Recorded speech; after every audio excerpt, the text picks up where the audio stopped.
వచ్చే ఎన్నికల్లో 175 అసెంబ్లీ స్థానాలు 25 పార్లమెంట్ స్థానాలు రావాల్సిందేనన్నారు సీఎం జగన్.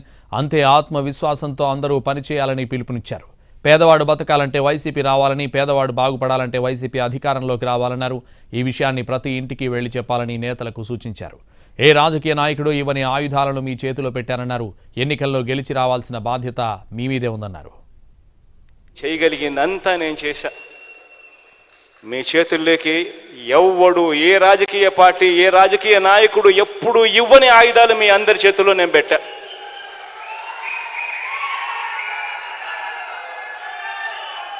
ఇక ముందుకు తీసుకొని పోయి ఎన్నికల్లో గెలిచి రావాల్సిన బాధ్యత ఇక కేవలం మీ మీద, ఈ 45 రోజుల్లో మీరు చేసే ఆర్గనైజేషన్ స్ట్రెంగ్త్ మీద మాత్రమే ఆధారపడి ఉంది అని చెప్పి మాత్రం చెప్తా ఉన్నా. ప్రతి ఒక్కరూ కూడా రెట్టించిన ఉత్సాహంతో పోండి.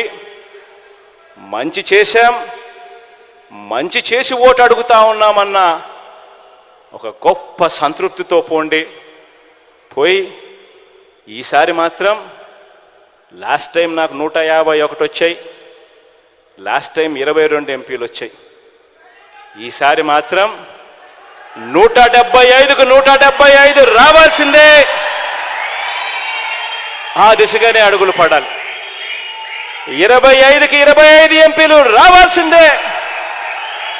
ఏ నాయకుడైనా కూడా ఒక అటువైపున 83,000 కుటుంబాలకు ఈ స్కీమ్లో ఇన్ని వేల కోట్లు, ఈ స్కీమ్లో ఇన్ని వేల కుటుంబాలకు ఇన్ని వందల కోట్లు, ఈ స్కీమ్లో ఇన్ని వేల కుటుంబాలకు ఇన్ని వందల కోట్లు, ఈ స్కీమ్లో ఇన్ని వేల కుటుంబాలకు ఇన్ని వందల కోట్లు ఇచ్చామని చెప్పి చెప్తా ఉన్నప్పుడు అటువైపున ప్రత్యర్థికి గుండెల్లో రైళ్లు పరిగెత్తడం ఖచ్చితంగా మానవ్. ఇవాళ జరుగుతూ ఉన్నది కులాల మధ్య యుద్ధం కాదు.